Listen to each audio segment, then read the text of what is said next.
Hello, everyone. Thanks for attending our very first Alta Labs live stream for 2026. My name is Chase Harrison. I'm the CEO of Alta Labs. I'm joined by Jeff Hansen, our CTO. Thanks for being here, Jeff. And then we have our special guest, Jim Kozicki from ProSource. Jim, thanks for being here with us. Sure. Thanks for having me. Excited to be able to get to know more about you and ProSource. And if any of you tuning in have ever heard of ProSource, or excuse me, if you've ever been in the custom install space, if you've worked with distributed audio, distributed video, shades, light commercial, heavy commercial, whatever it may be in the custom install space, the chances are you've probably heard of ProSource. So we're very excited to have Jim with us and to learn more about ProSource, and talk a little bit about the new Alta Labs ProSource partnership. But before we get too far into that, I wanted to take just a few minutes and address a couple of housekeeping items really quick. First and foremost, if you have never been a part of our live stream event, these are all recorded. So if you tune in now and like what you hear and want to go back and listen to any of our past episodes, those are available generally on YouTube, Instagram, and Facebook. I think LinkedIn also keeps those stored. But we do save these, record these, and push them out so you can view them at a later date if you'd like. Also, we do have a live Q&A session at the end of every single one of our live stream events.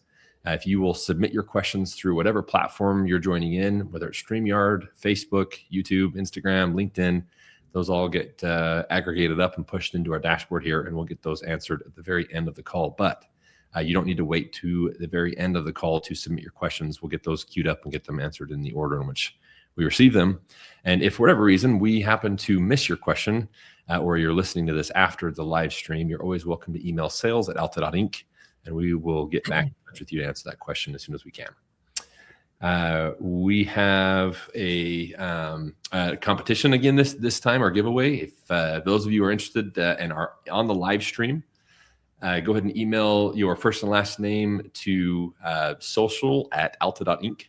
And again, social@alta.inc, and then you'll be entered to give a prize. We need to decide what we're giving away, Jeff. I think it's a t-shirt, a hat, and an S16. There we go. Yep. Let's do this. That's a good idea. It's a nice little prize, nice big ticket item. And then we have another announcement. I need to clarify that with Landon. Landon, will you check the social chat for me really quick? And then as far as our events are concerned, next week, Alta Labs will be in Barcelona attending Integrated Systems Europe.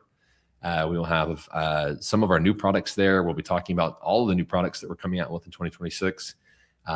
We'll be at booth 2A680.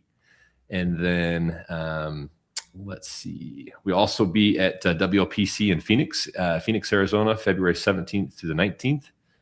And then we will actually be hanging out with Jim in Tennessee, March 8th through the 11th, the ProSource All-In Summit. So we're excited to be there. I'm sure we'll talk about that here in a little bit.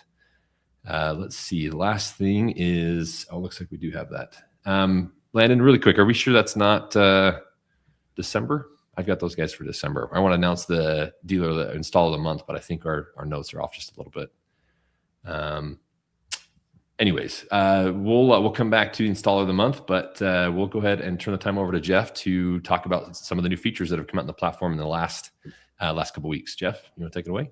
All right. Thank you, Chase. Thank you, everybody, for joining us. Good morning, good afternoon, good evening. Let me share my screen. So we're going to go over a few features.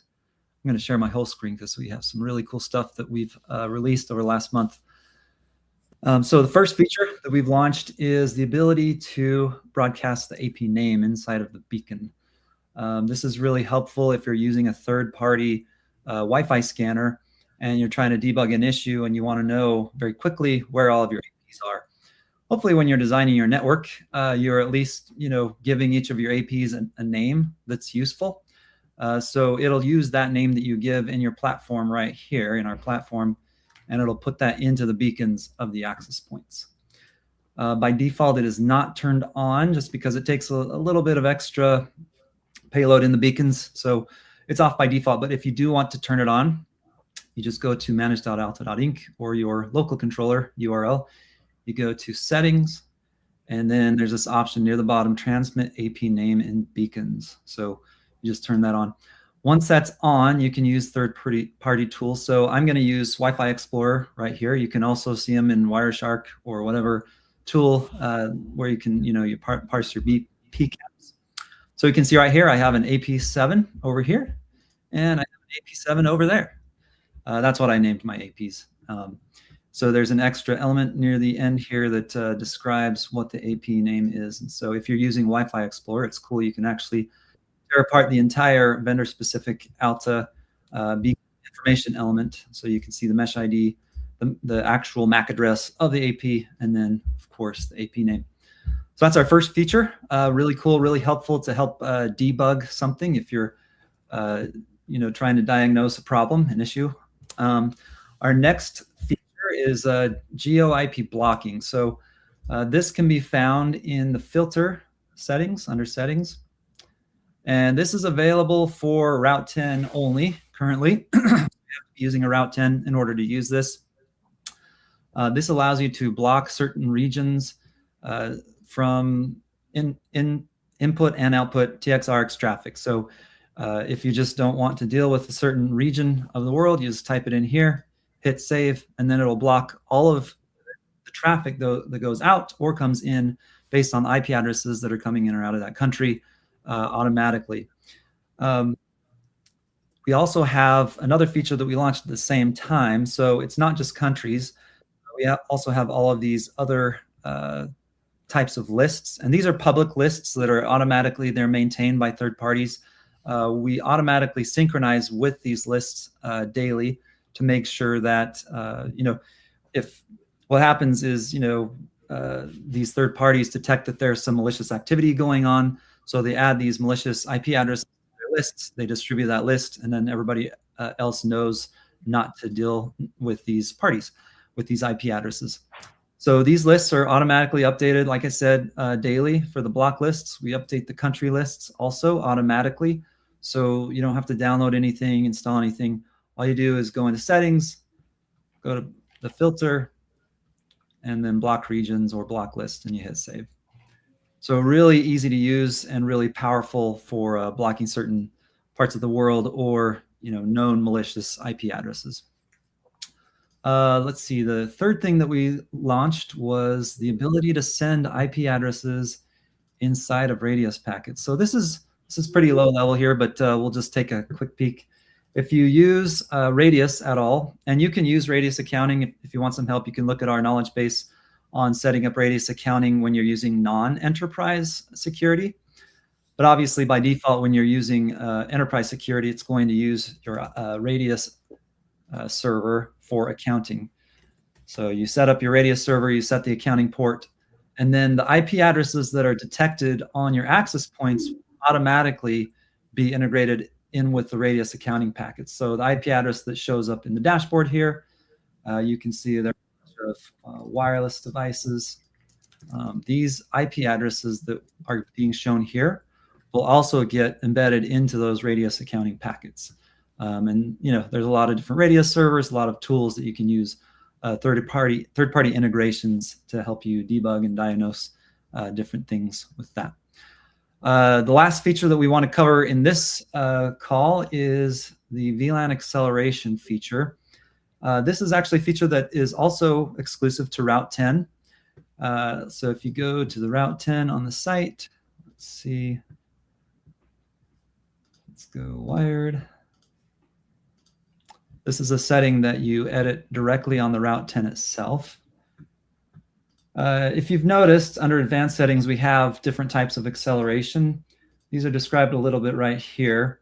But if you want to enable VLAN acceleration, the option is right here. And I'll explain what the difference is between enabled and VLAN. So by default, acceleration is enabled on the Route 10. That's how you're able to get 10 gigabits per second in and out, sustained up to 25 gigabits per second through the actual chip itself. That's what it can handle if you're using acceleration. So by default, that type of acceleration, if you're using all of the ports, can only handle a handful of VLANs, 4 or 5 max. Once you go beyond that, it starts picking and choosing random traffic to accelerate because the resources aren't there. If you use VLAN acceleration, it automatically looks at all the traffic that's going on all the VLANs, on all the flows in and out of the router, and it prioritizes just those VLANs and those flows that need the acceleration, and it will accelerate those. So with that, you're able to accelerate dozens or hundreds of VLANs on a single Route 10 and maintain that 10 gigabit throughput through the Route 10 with acceleration enabled. This is not the default currently. We'll probably eventually make it the default for new sites when you're setting up a new Route 10. But just wanted to explain kind of what it does, what it's used for, and I think that's about it for our feature update for this month. So if you have any questions, please chime in. Absolutely. Thanks, Jeff. Yeah, really excited about all those. Geo blocking, right, is one that was come highly requested, right, over the last couple of months, really since Route 10 was deployed. And then that new acceleration method is fantastic. We've seen it deployed, obviously, in larger projects already in MDUs. So if you haven't had a chance to use Route 10, I highly suggest get your hands on one. Okay, Jim, let's chat for a little bit. Thank you again for being here. We hope you feel welcome, and we're excited to learn more about you and ProSource. Maybe a good place to start off is tell us a little bit about you. Where do you come from? What do you like to do for fun? How did you find ProSource, or I guess how did ProSource find you? Yeah, let's just start there if you don't mind. Well, so I've been in the CE industry for what is it now? 32 years. Oh, wow. Originally started out, I think like most people in this industry, started out doing this as like a part-time gig while I was going to school, and just, never left the industry. Just kind of, moved up and moved, into different places. So spent a lot of time on the retail end as a retail salesperson, a little bit of time as a part-time installer, pulling wire and so forth.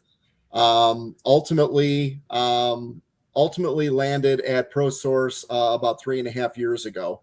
But for the previous 12 years, I sat on the audio steering committee for ProSource as I worked for one of ProSource's largest members in Apt Electronics.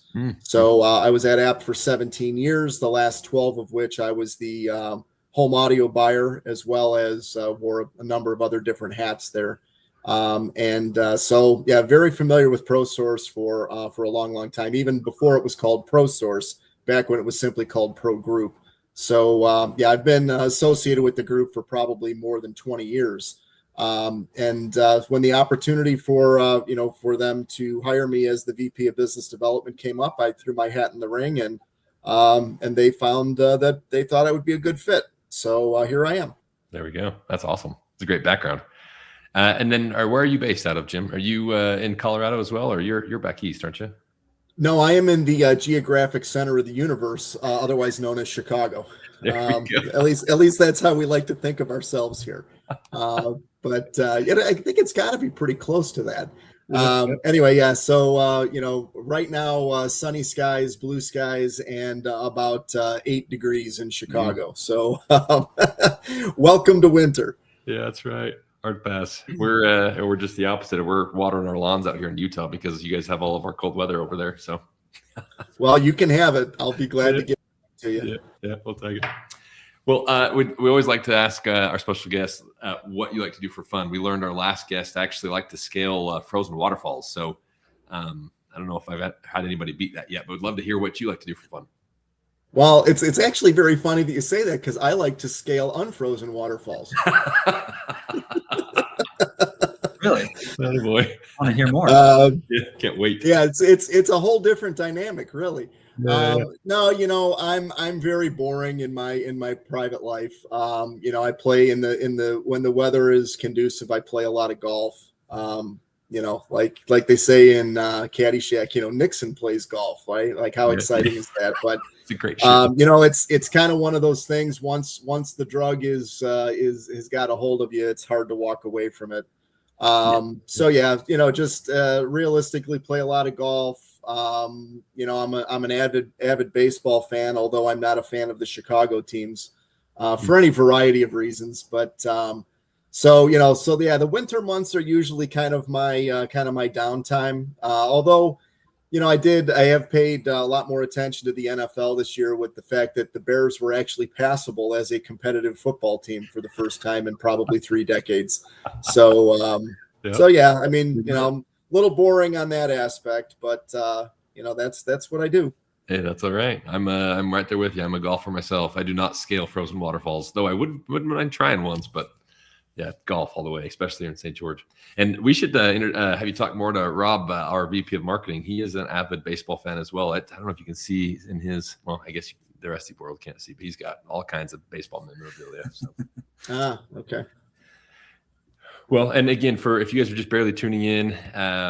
And hopefully, especially if you're in the CE space, the consumer electronics space, a custom install, whether that's security, distributed, media, audio, video, shades, whatever it may be, kind of in that vertical. Hopefully, your ears are perking up because it's really obviously where Jim hails from. And then we want to spend some time diving into what exactly ProSource does for its members, right? And talk a little bit about, is there an opportunity to join ProSource and what the benefits are? So. Jim, if you wouldn't mind, maybe let's start with, what is ProSource all about? Is there a kind of a vision statement and what are the benefits of being a member of ProSource? How do you get into ProSource? Love to hear it. Okay. So ProSource as an organization, we're about 25 years old as an organization. The current state of ProSource goes back about 10 years, where what was Pro Group, which was made up of the largest independent retailers in the United States, merged with a division of Brand Source called HES, which stood for Home Entertainment Source. So those were primarily smaller integration companies, and it was kind of a merging of big, dominant regional retail with custom integration, and that's where ProSource was born. So we currently are made up of 566 independent retailers, and we range from the biggest names in the industry that people recognize, like Crutchfield and Listen Up and Nebraska Furniture Mart and Apt Electronics, all the way down to small 5 to 8 man operations. So we kind of span the gamut, right? Of big, massive retail, super advanced high end integration, and then a lot of the smaller CE integrators in the market. The thing that makes ProSource really unique in a lot of ways is first off, we are a non-for-profit organization, so we are member owned. So like technically, even those small dealers, the way I look at it, I work for them. Like, that small, $1 million a year dealer, like he's my boss. And that's, I always approach my job that way. Because at the end of the day, we're here to represent our members. So, to call ProSource in its current state a buying group, if Jim Pierce was on this call, like the shivers would be going down his spine because he hates that term. In the beginning, that's what we were. We were a buying group where these big national retailers pooled their collective buying power to get better deals to be able to compete with the big box retailers of the day. But what we do today is so far beyond that. We've been actively searching for a new term to describe our organization, and I like Dealer Support Network better. At the end of the day, what we do is besides having the programs which do give our members additional financial resources for doing business with our vendors. We also go far beyond that. ProSource took a stance about 10 years ago and created what was then known as ProSource University to create an online learning LMS. We aligned with CEDIA for their certifications and so forth to give our members, a really good source of education so that they could expand and grow in their knowledge and in their businesses. We've since brought that in-house. That was originally started with a third-party LMS. We have made the investment to bring that under our roof so that we control our destiny fully in that. So that's happened over the last year, and we've expanded that out into what's now called ProSource Elite. We do continue to invest in education. We did plant a flag about 6 years ago when we created what was then known as the LTC, which was the Light Training Center. So it was a lighting lab that we built out down in Dallas with our vendor partners to take a leadership position in the education for our members in the lighting industry. A lot of members would love to get into lighting, and they just don't really have a platform or a place to start. And so we took the initiative to build that out to give our members a step forward that they maybe otherwise would not have gotten. And we continue to evolve that. Most recently, we moved that light training center to Golden, Colorado, which is where we're currently headquartered. We have a vanity address there, 1010 10th Street, where we built out initially a 5,000 square foot experience center that encompasses our light training center, but also showcases what our industry does on a daily basis under one roof. Just this past September, we actually expanded that and took over the downstairs of that building. And we now have 10,000 square feet where all of our vendors have the opportunity to display their best wares under one roof. So when our members come, or they want to bring a client or an architect or a designer or something to explain to them what it is that our industry actually does, they can walk through the door at one end of the building and walk out the other end of the building and really have a good idea of what our industry stands for. Yeah, that's incredible. Well, I've been in this space for 12 or 13 years myself, 14 years, specifically in the custom install CE space. And I've heard of, ProSource or whatever the names were over the years. And everyone that I had met or had any interaction with ProSource always spoke very highly of ProSource, and always was really appreciative of the resources available, not just, the financial resources and benefits, but then also the training over the years and really the camaraderie. And the intention and focus really to just kind of elevate everyone's business, right? Help them be better, be more profitable, have personal lives, whatever it may be. So I think that's incredible. I agree with you and the other Jim, right? As far as the buying group, there's so much more to the ProSource team and group that I've seen even just since we've obviously started talking about Alta. So,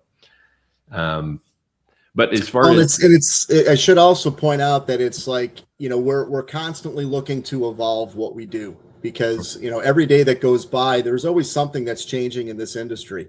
I remember many years ago working at an AV retailer in a shopping mall and having a customer come in and argue with me that Cisco was going to be the big dominant player, in the electronics industry. And like, we were all laughing at him. We're like, oh yeah, sure. Yeah. Like, right. Sony's just going to go, oh yeah, Cisco, here's a bunch of business.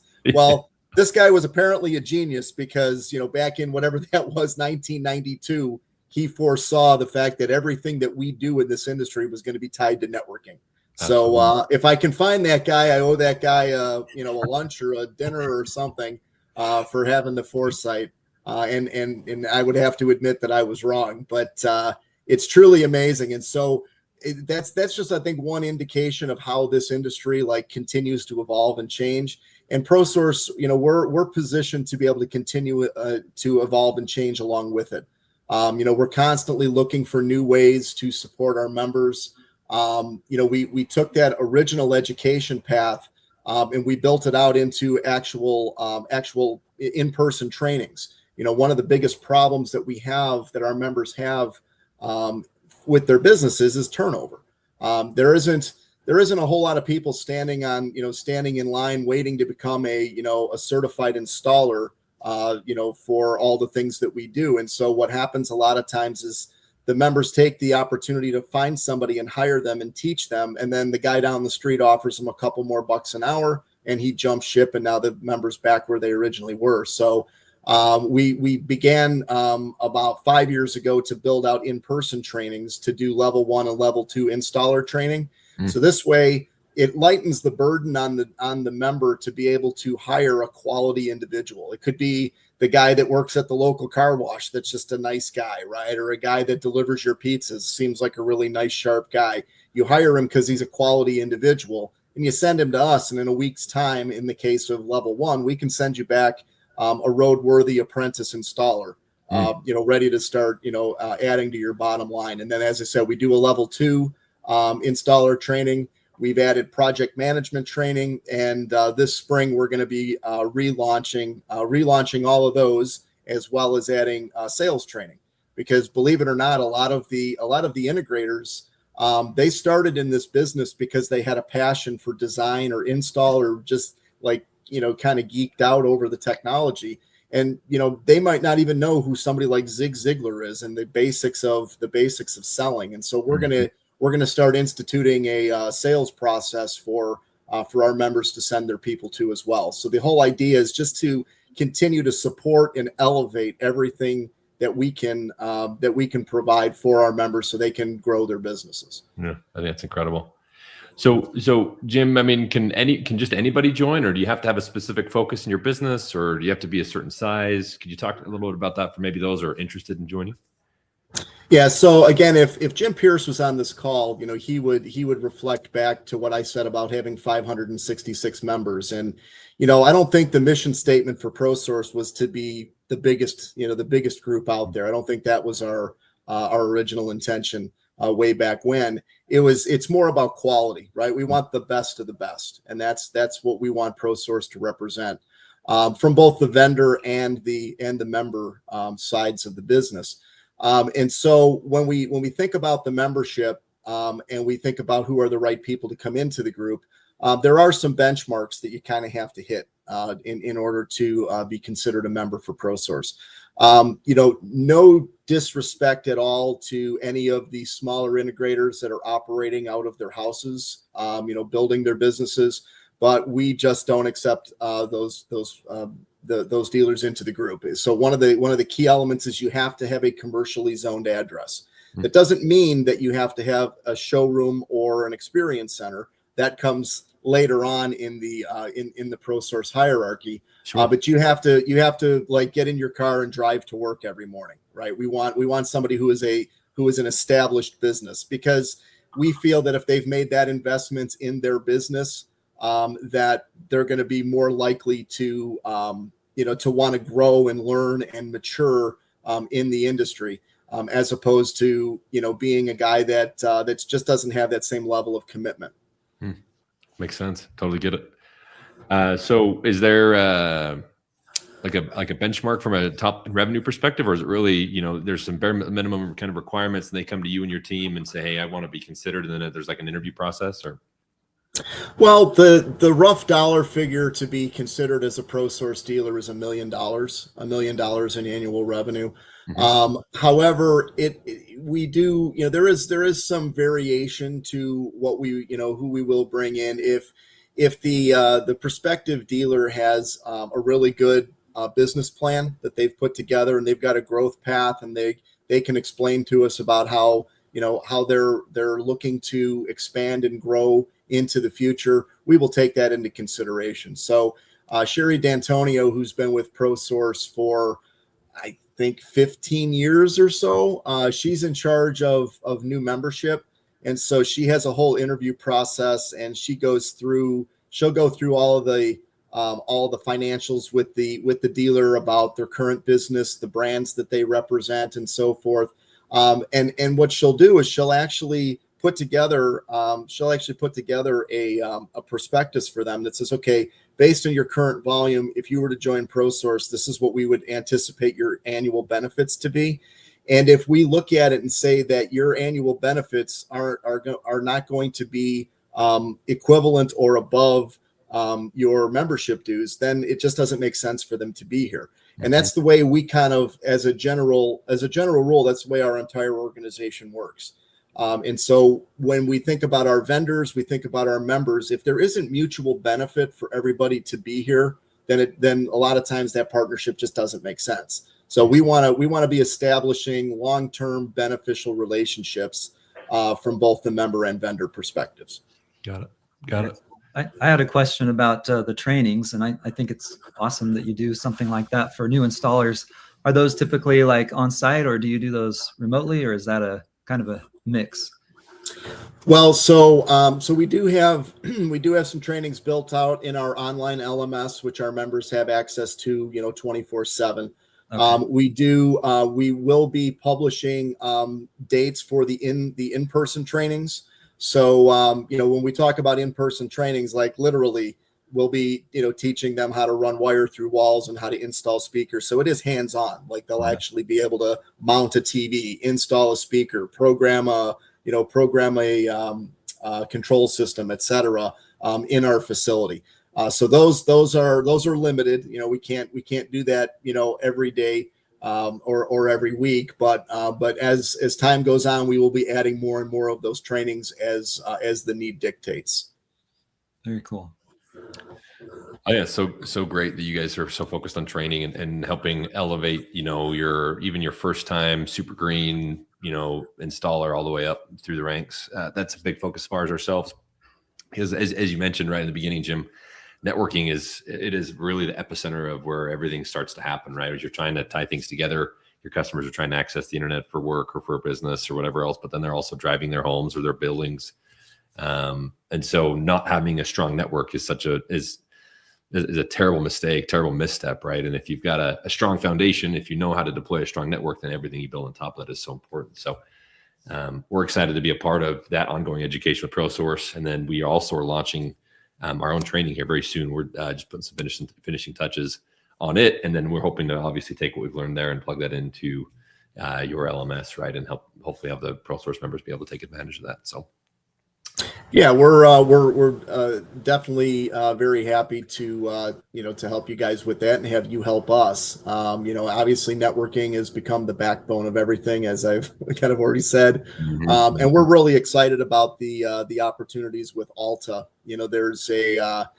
There's been a growing drumbeat within our group around the category, because the category traditionally it's kind of one of those sight unseen things. Like you don't think about it, to talk about the brand name of your network is not as relevant as talking about the brand name of your TV or your speakers and so forth. And so again, you guys are kind of the unsung heroes in the whole aspect of things. And so when we heard the feedback from our membership about what they saw in Alta, we thought, boy, that's really an opportunity to get in on the ground floor with a company that has a lot of heritage. Like, I think everybody on this call probably understands your heritage and where you came from. But it's the idea that you guys are taking that same kind of DNA and that same heritage and really using it to support the independent retailer and the CI integrator. We can't say the same about some others out there. And that's really what we saw as a great opportunity. So, we do have a number of networking partners. Alta certainly is going to be very, very important to us going forward. Yeah, we appreciate that, Jim. We're definitely excited to be there and help elevate everyone as a group. I think we'll be able to work very closely on that and help each other hit our goals for sure. At the beginning of the call, we mentioned you've got an event in Tennessee that's coming up in March. Can you tell us maybe a little bit more about that and what's to be expected, and if somebody wants to join ProSource, or is it too late to potentially participate in that, or Well, honestly, at the end of the day, if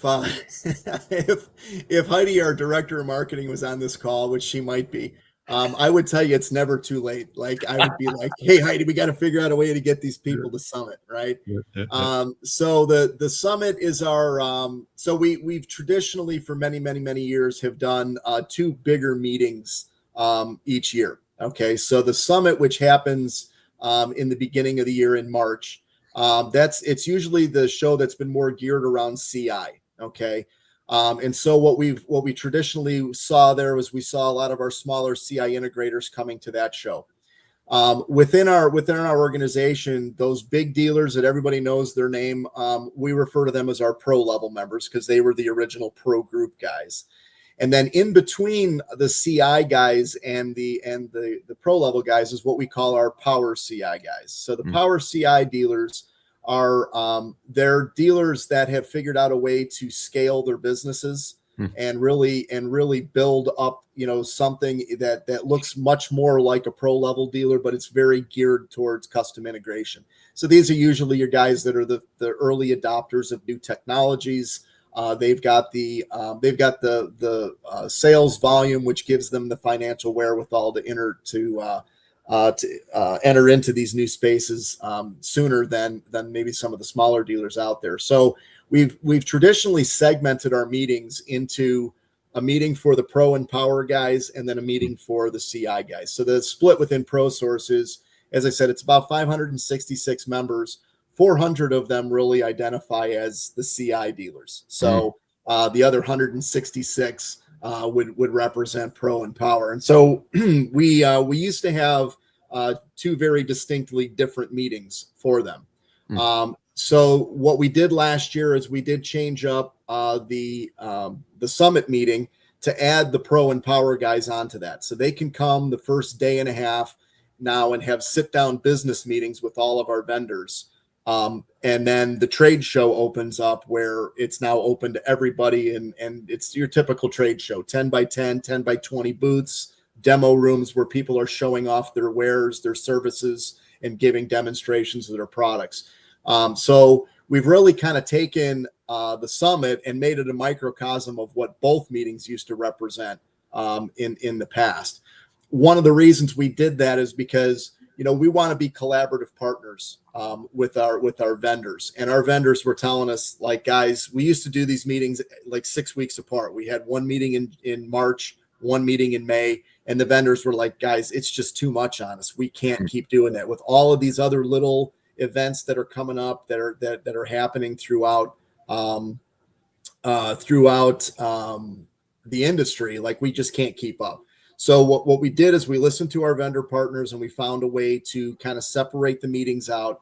We added Pro and Power onto the summit. So now they can come and they can see the biggest dealers at the same time as they're seeing the small dealers. And then we've moved our what was our spring meeting now back into the fall, which we're calling our fall conference. And that will be geared more toward our Pro and Power guys. And then again, that will be mainly sit down business meetings. There won't be any product demonstrations or anything like that going on. So somewhat different meetings. The summit that is coming up is our full on trade show. And we're anticipating about 400 members to come to that.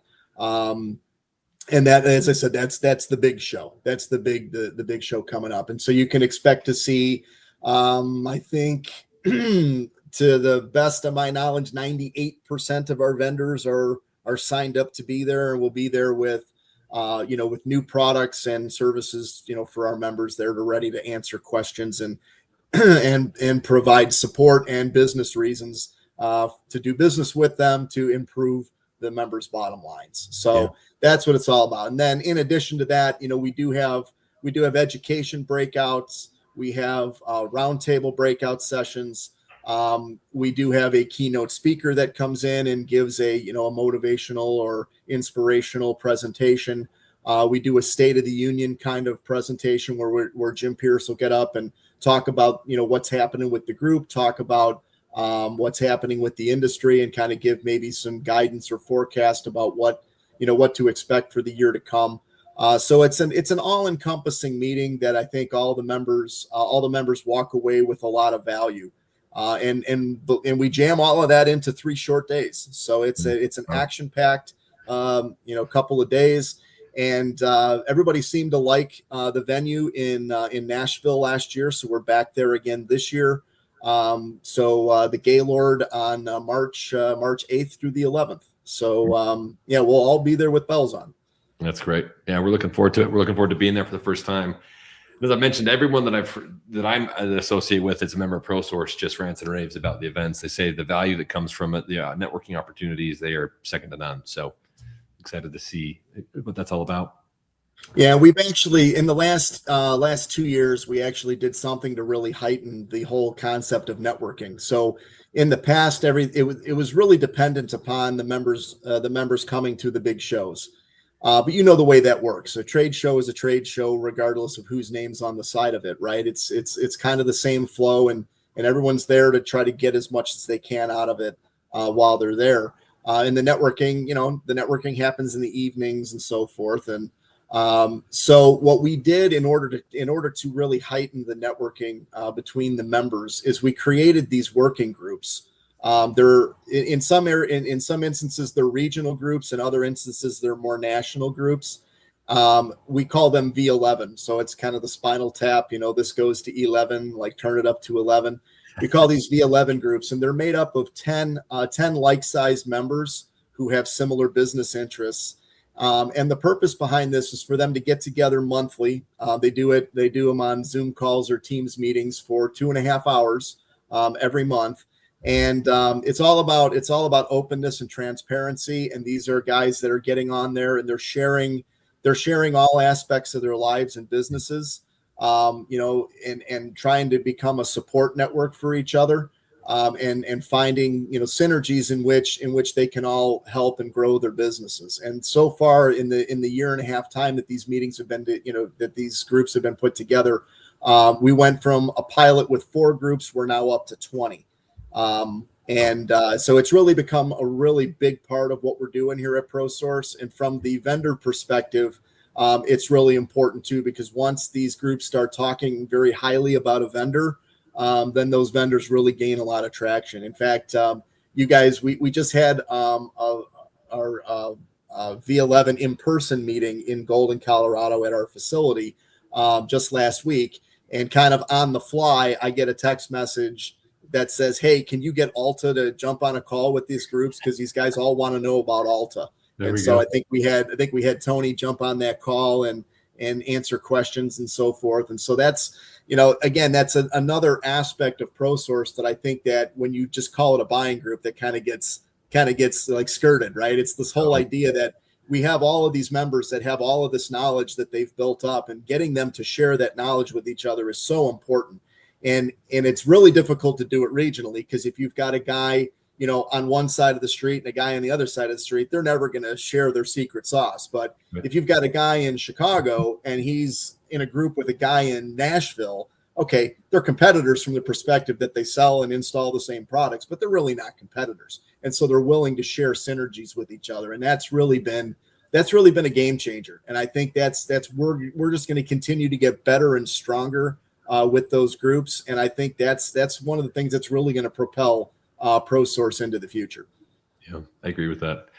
I agree with that. And honestly, that's one of the reasons that we're so happy to be working with ProSource. Our values very much align, right? As we mentioned a few times already, network being so important to just the foundation of the network, or to the project, right? We want that to be so easy to deploy, so easy to, and so dependable that once it's in, dealers can then focus on, installing the next thing, go landing the next project, and keeping a profit in their business, rather than having to roll a truck to come back to, a network that's been poorly deployed or poorly managed from the vendor perspective, right? So I think that's incredible what you guys are up to, and we're again excited to be a part of it.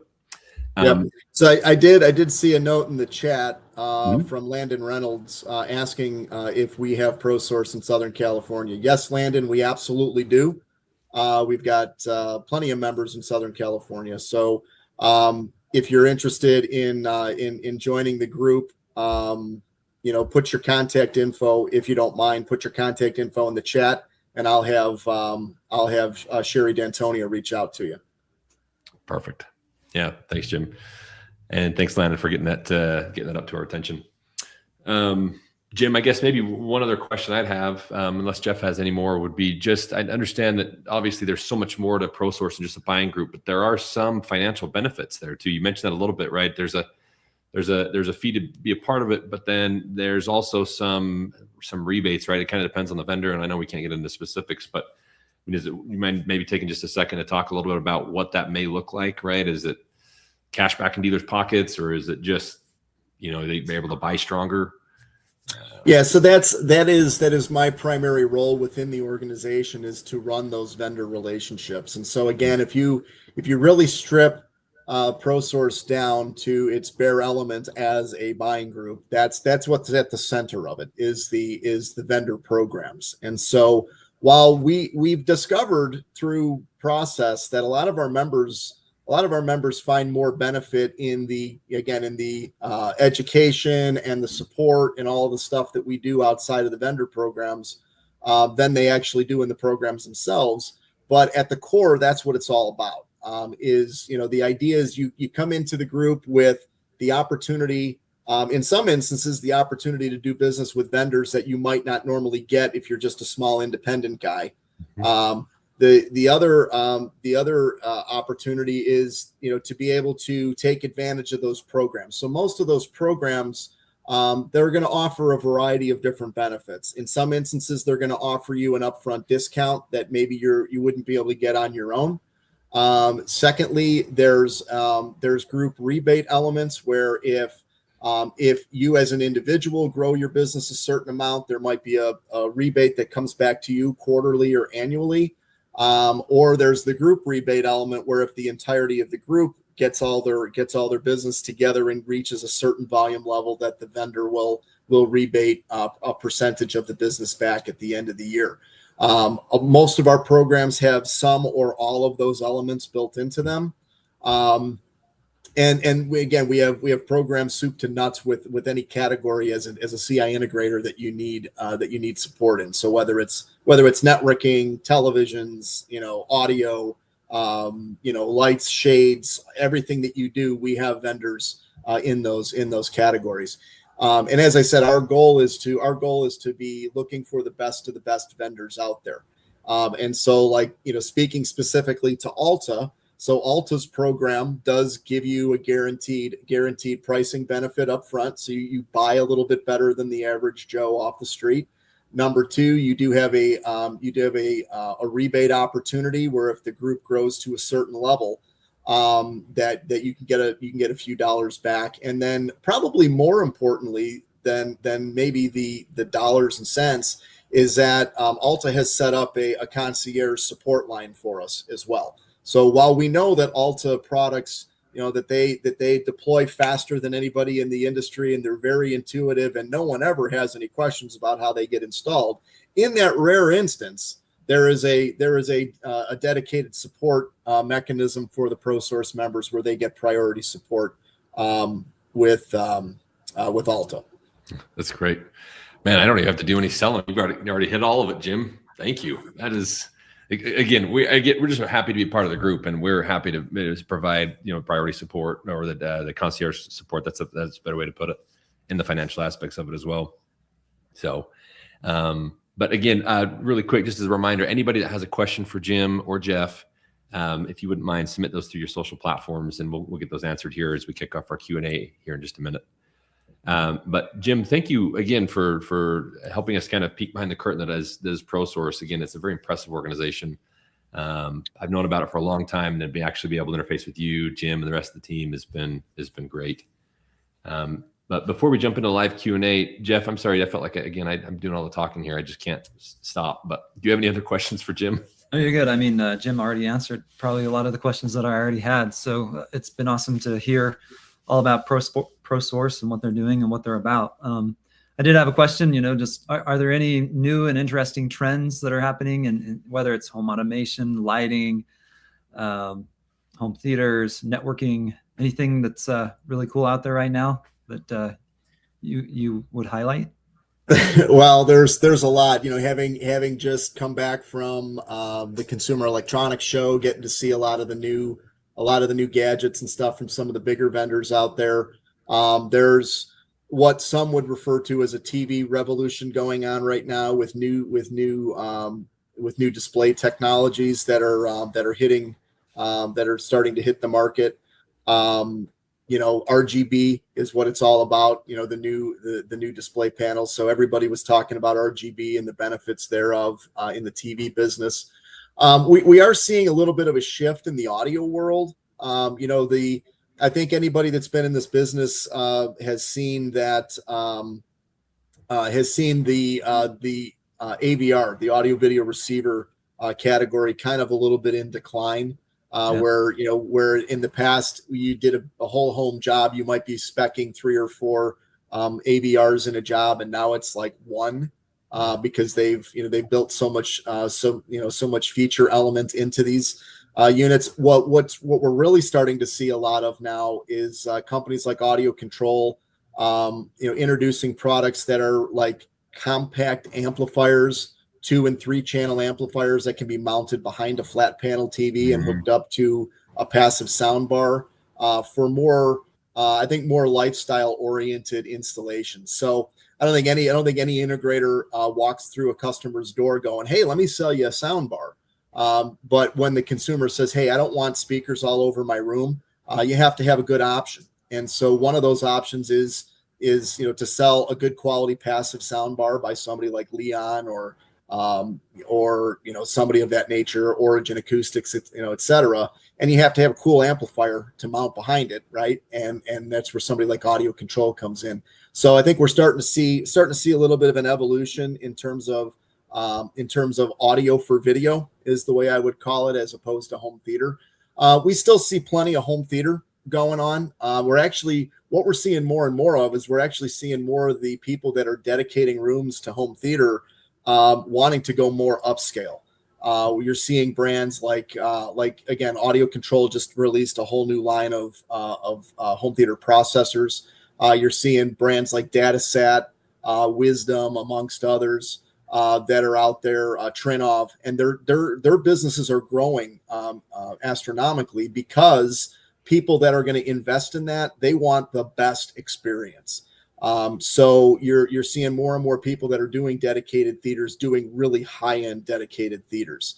So I think that's one shift that's going on there. And then, lighting and shades, those two categories just continue to just jump off the charts.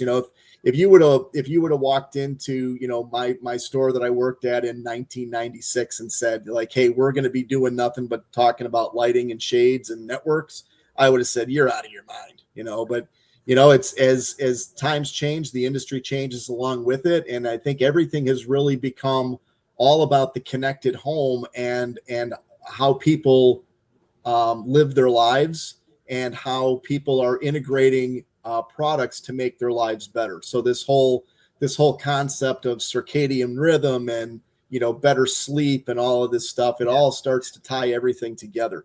And, it's really amazing how everything just continues to evolve.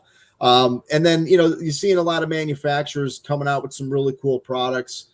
Some of the lighting vendors coming out with some products that are just making the gateway and the entryway for integrators to get into custom lighting that much easier, kind of retrofit products, or even products that, you don't have to have a sophisticated control system to run. So I think as time goes on, you're going to see more and more of these vendors providing these products that make it super easy for the consumer to get what they want, and for the integrator to be able to offer it. Yeah, very cool. Some of that insight. What about golf simulators, Jim? Us golfers, I'm curious. Are you seeing a spike in golf simulators, or are those just kind of steady Eddie? Well, it's actually funny, because golf simulators, much like networking, have always been, a lot of integrators have always kind of been like, all right, we recognize that there's a category there, but we're really not going to get invested in it because we can't make any money doing it. So I would tell those integrators it's because you're working with the wrong partners. So within the last 2 years, ProSource has added 2 golf simulator companies in Foresight Golf, Foresight Sports rather, and Golf VX. And both of these guys have brought programs to our members where they can make reasonable margin percentages, but be able to offer their higher end clients the ability to put in a really good quality golf simulator. And then, realistically, where the nut gets cracked in that space is for the member to be able to actualize their profits by selling an upgraded projector, by selling all of the wall treatments, selling the projector, selling all of these things, basically a la carte, and building their own system, as opposed to buying a simulator in a box type product.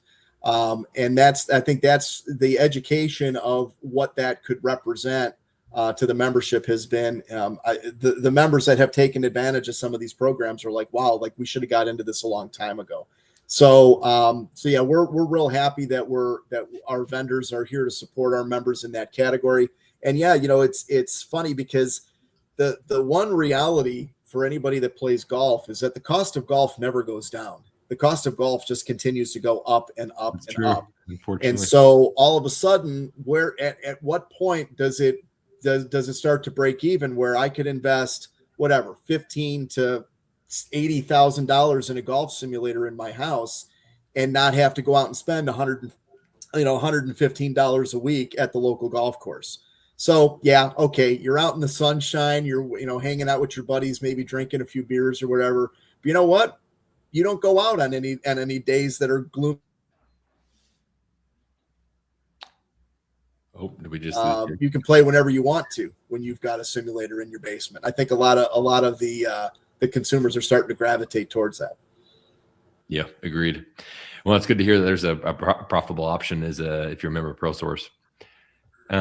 Jim, we're kind of bumping up against the hour mark. I want to leave some time for Q&A, but if anybody is interested in talking to ProSource about potentially becoming a member, I know our team's already thrown out an offer to email social@alta.inc, but is there an email or a person that we should point them to specifically for those listening now? I would tell you that that the main point person that you're ultimately going to deal with at ProSource, her name is Sherry D'Antonio. Okay. So it's Sherry, SHERRY .D'Antonio, DANTONIO at ProSourceinfo.com. I'll put it in the chat right now. Perfect. That'd be great. Yeah, she's our VP of membership and engagement. So she'll be the one to take you through the whole process about what it looks like to become a member of ProSource and what the expected benefits would be. Wonderful. Great. Thank you for doing that, Jim.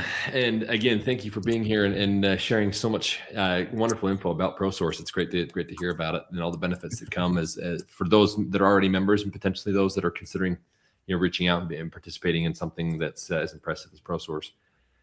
We will jump to the live Q&A portion of our live stream here in just a moment. Just a reminder, if you have any questions for Jim or Jeff about Alta or about ProSource, whatever it may be, please throw those into whatever platform that you're tuning in from.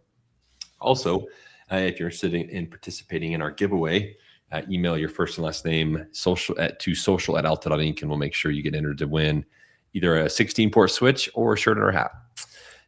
Also, at the very beginning, normally I like to announce our install of the month. I had my notes a little incorrect, so please forgive me for that. Thanks to Landon and getting me set straight. Our official installer of the month for January is Alarmas del Caribe in Mexico. Forgive my Spanish accent there, but congratulations, Alarmas del Caribe, for being our installer of the month for January.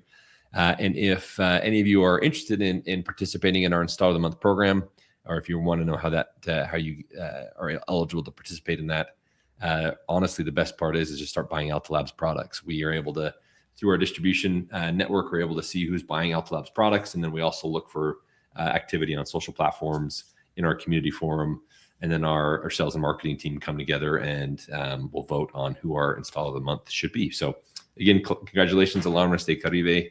We'll be getting a plaque out to you and some swag here in just a little bit. One other thing I'd like to mention, I'm going to put our marketing team on the spot here. This is a program we actually announced back in November of last year. It's our Alta Gives Back program. And this may be news to Jim as well, but just a really quick highlight, if we can have our marketing team throw that into the various chats. If you are aware of an organization in need in the United States, and again, we'd like to open it up internationally as well at some point, but for now, if it's a shelter or a non-for-profit, really any sort of like a school, right, that maybe need their network improved or just network for the first time, we have the ability to come in and donate the gear for that. We do have an application process. If you follow the link that's coming out on socials now, we'd love to have you apply for that or submit on somebody's behalf of somebody that maybe need, just basic network. Maybe it's a little bit larger of a network.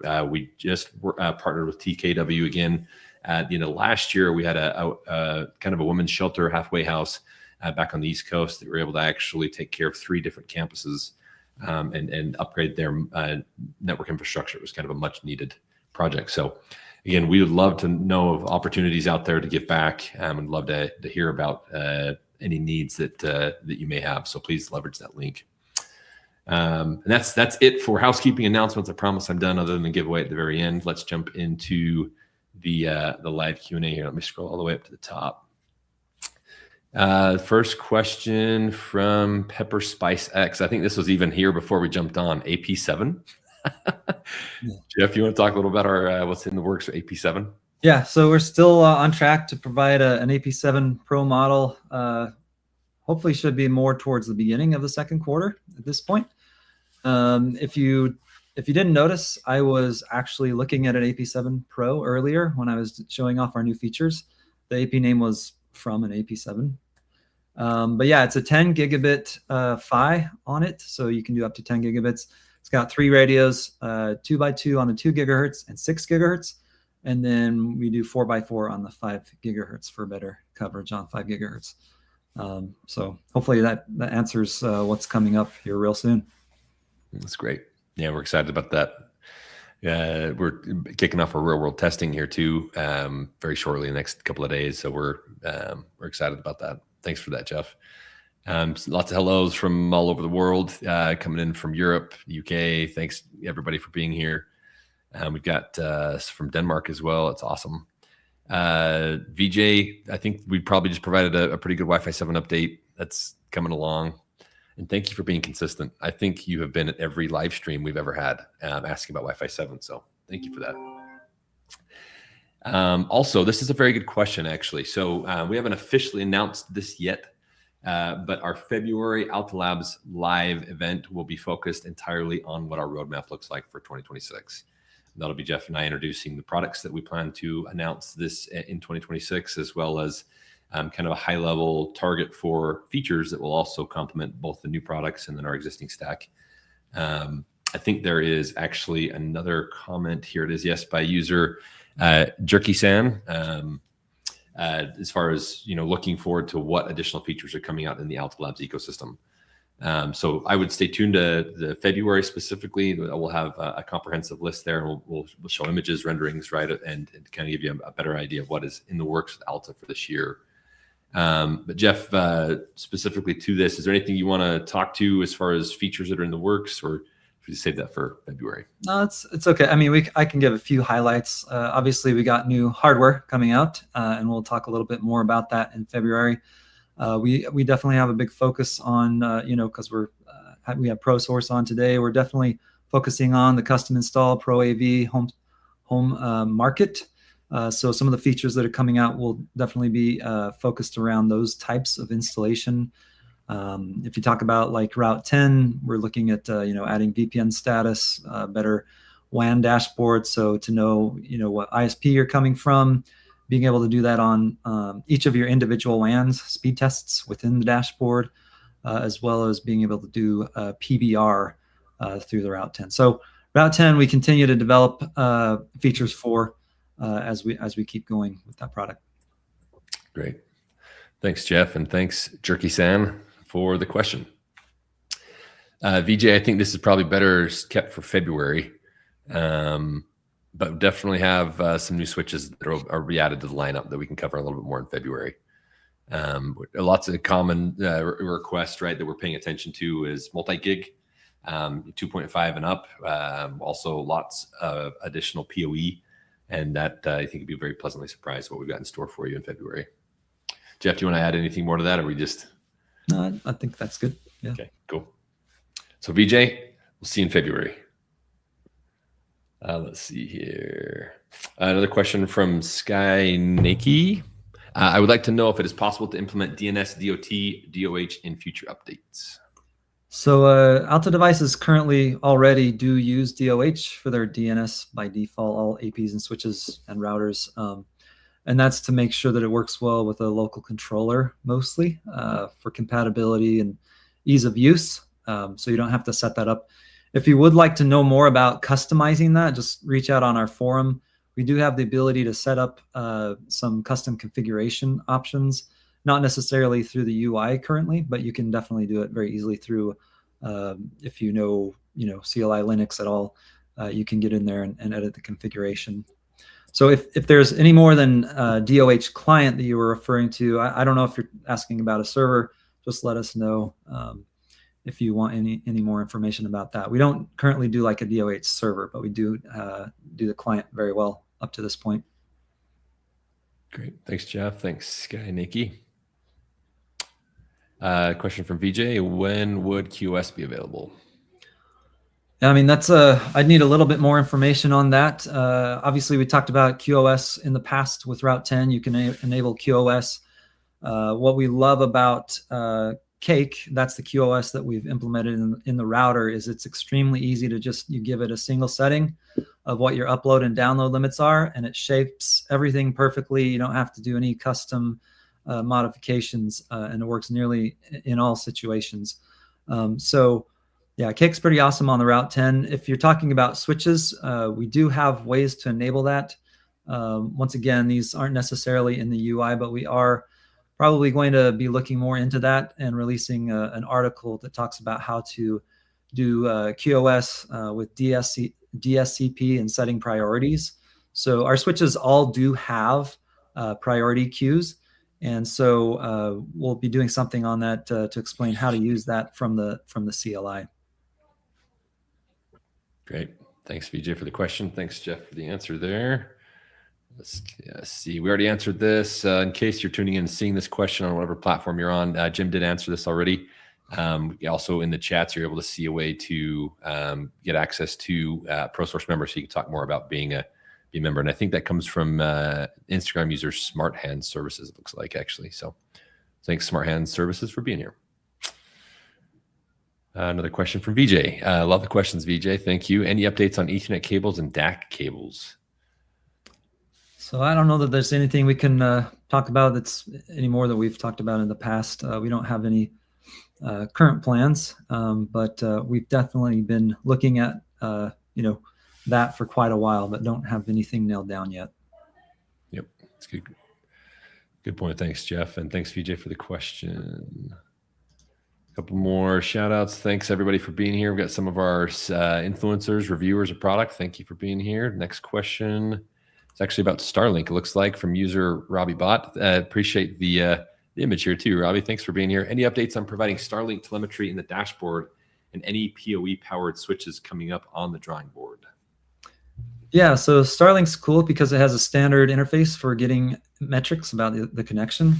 We do plan on implementing that and adding that to our WAN status dashboard when that comes out. I referred to that earlier in the Route 10. If you have a Route 10, it'll be able to show you a bunch of information about your uplinks.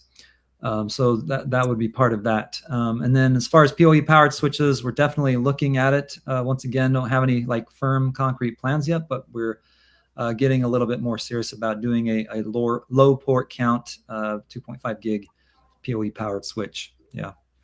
That's right. Thanks, Jeff. Thanks, Robbie, for the question. Another good question, actually, from Robbie. Why did y'all settle on 57 volts for power? 57 is not a voltage I can find for DIN power supplies. Honestly, yeah, I'd have to do a little bit more research to speak a little more intelligently on that. As you know, PoE has a wide range of supported powers. And if you look at the way that the power supply works, a lot of power supplies can actually handle above 48 volts and much higher. Now, obviously, you want to stay within compliance within what the data sheet says, but technically, from an electrical level, a lot of power supplies, you can do a lot more than what they say. Now, obviously, you'll need to test it and make sure it works well, and you probably want to check with your vendor, but a lot of them only standardize and publish specs based on what they've actually tested. But yeah, anyway, from electrically, a lot of power supplies can handle more than what's stated. Yeah, and it's honestly too on the if you're talking about more specifically what our S8 and Route 10s are powered by, that just happens to be a combination of what our PoE budget and spec was for actually both of those, and what the CPUs are and thermals, right? And 57 volts just happened to be what we needed for those particular products. But anyways, hopefully, Robbie, that answers your question. I know it's a little unique, and we had that feedback before, but anyways, it's not like we said, hey, 57 volts, and then built a router and an 8-port switch around that. It was, we built the product first, and then we found a power supply that worked for it. Thank you, Robbie, for the question. Looks like we got, did not mean to re-show that. Let's see, going through here. Loves the feedback here. Guys installing Alta products, thank you. Another question from Les Everett. Chase, are we getting any closer with Just Add Power? So very good question there. So Jeff and I are actively working with the Just Add Power team. They have some pretty interesting requirements that we are working with them on, is probably the best way to put that. They have some pretty set ways on things they want or ways that they want our equipment to communicate. And just to be completely transparent, some of it's ways that are a little bit older, I guess, best way to put that. And so us being a brand new platform, right, we just have not seen a need to incorporate some of the communication architecture in our platform. So trying to find, sorry, Jeff. I mean, we're all about security. We don't want anybody to be able to add any backdoors into anything easily. So yeah, that's the conversation that we're having with them, is just trying to make sure we comply with our direction, and security is definitely one of our top priorities. So we need to make sure that's across the board with them as well. Yeah, agreed. So I'm sure Les will find a path forward that works for both companies. It's just going to take a little more time. Thanks for the question, though. Tech out, you agreed. AP7s, can't wait to get our hands on them. We're excited to get them out and get them tested. So thank you for the support. Question from Jason coming in from Canada. Any time frame on when we can see VPN users IPsec status for the homepage? Yeah, I mean, I don't have a time frame yet. Hopefully within the next couple months, but yeah, unfortunately, I can't commit to anything right at this second. Yep, great. Thanks, Jason. Thanks, Jeff. Let's see, how do we jump in?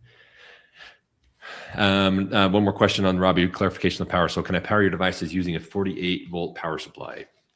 I don't believe that's possible, right, Jeff?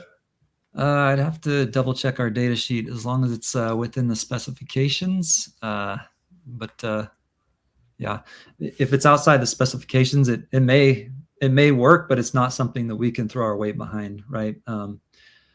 So yeah, like I said before, a lot of power supplies, once you get to the minimum voltage level, they will work, though it's not necessarily recommended. So you might be outside the warranty terms and stuff like that. But it may work. You can try it. And the other thing I'd probably add to that too is we've got the 57 volts is there to make sure there's enough PoE budget for the 8-port switch, and then the 2 PoE ports on the Route 10. So you may get some weird behavior on those PoE ports. I'm just going to go snag the data sheet for the 58 or the 8-port switch really quick. We get that answered. And maybe we don't. We call it right at 54. 54. Oh, that's I'm sorry. Nope, that's output. Yeah, that's just because the power supply that we use, the brick that we use, is 54 volts. Yep. And yeah, it's right in the middle of that 48 to 57 range. That's right. Let's see. Power supply. Yep. Okay. We need to probably update our data sheet. Anyways, yeah, Robbie, we can do some follow up on that for you as well. Let you know a little bit more about what you're expecting. And I will say, if we get a ton of interest, honestly, we haven't had a ton of interest in this, but if we get a ton, we can certainly do our own validation certification for different voltages. Because like I said, it probably will work, but we can't say it will unless we actually do a lot more testing on it. Yep. Agreed. Thanks, Jeff. Thanks, Robbie. So we got one more question. Again, if there's any more questions for Jim or Jeff regarding really anything we've talked about today, feel free to throw those in. We're just about ready to wrap up the Q&A. We have one more from Jason. Last request, different firmware for 48-port switches to make them quieter. Yeah, I mean, we've had a few comments about the fans on the S48, and we're definitely actively working on that right now. So I don't know that it's necessarily a software issue, so it's probably going to have to be a better fan piece of hardware that's in there as we continue to build those, scale those up. And follow-up question on that is maybe some fan reporting control. Yeah, Jeff. Yeah, I mean, there are ways to turn off the fan, but obviously it's not supported, not recommended at all. We kind of have to go with what are minimum requirements on the fan uses. There are specifications. If you want to be able to use the fan, there has to be a minimum duty cycle, minimum PWMs on there. So yeah, I mean, longer term, we're considering a different kind of fan in there. But right now, yeah, it just depends on where you're installing it. Obviously, if it's in the home, it's going to be a little bit more annoying. But in like a data center, you've got plenty of fans that you're not worried about the noise. That's right. Thanks, Jeff. Thanks, Tech Out. And Jason, another question just snuck in from user P. Brigham. Is IPv6 fully supported on the Route 10? Yeah, I mean, it depends on what aspect of IPv6 you're talking about. There's a lot of different applications running on the Route 10, a lot of different VPNs, IPsec, WireGuard. So if you could be more clear about specifically what you're asking about, that'd be great. But for basic connectivity, absolutely, it's supported very well. Great. Thanks, Jeff. Thanks for the question, P. Brigham. All right. Well, that's it for the live Q&A. Before we do the giveaway, Jim, is there anything else that you wanted to touch on or talk about, or anything that we missed? Or are we good? No, I think we went over a lot of stuff. Again, I just want to thank you guys for having me on, and thank you guys for being a new partner to ProSource. We look forward to a mutually beneficial relationship with Alta. Yeah, it's awesome. Likewise, for sure. I appreciate that, Jim. Before we wrap, though, Landon, you want to get me? Oh, here we go. Let's do the quick giveaway here, and then we can sign off for the day. I know we're sitting between a lot of guys and lunch. You have to forgive the humor of our marketing team and the images they decide to use of me and Jeff on these wheels. Let's see. All right, here we go. So we'll start with the t-shirt, then we'll go the hat, and then we'll do the 16-port switch. So first of all, t-shirt, let's see who we've got. At least they didn't give us hair this time, Jeff. Yeah, I think I look better without. Yes. All right, Robbie, congratulations. You picked up a shirt. And Landon will be in touch to coordinate shipping on that. Just get your size, Robbie.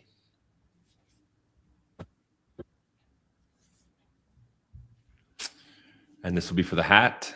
Oh, stay with William. Congratulations, William. And then finally, the grand prize of our 16-port switch.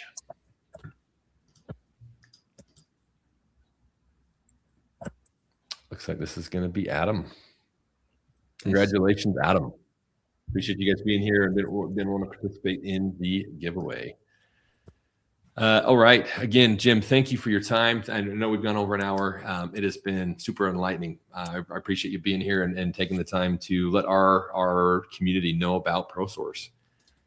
Yeah, no problem. No problem. Thank you. Thanks for giving me the opportunity to to be on and to talk with everyone on the call. We're here if anybody has any questions for us. And again, look forward to continuing our relationship. Yeah, likewise. Look forward to seeing you in person in March. Yeah, for sure. Jeff, anything else before as we sign off here? I just want to tell everybody, thank you so much for supporting us. Thank you so much for being Alta fans. We love working with you. Absolutely. And I second that 100%. Thank you for being here. Thanks for support. And make sure you join us again in February. We'll have another giveaway. We'll be focusing on our roadmap and what we're planning on bringing to market in 2026. And then again, if any questions came up that didn't get answered, or that you'd like to get submitted because you were not able to join today in real time, please email sales@alta.inc, and our team will get you taken care of just as quickly as possible. But looking forward to seeing you in February on the next live stream. Until then, have a good one. See ya. See you guys.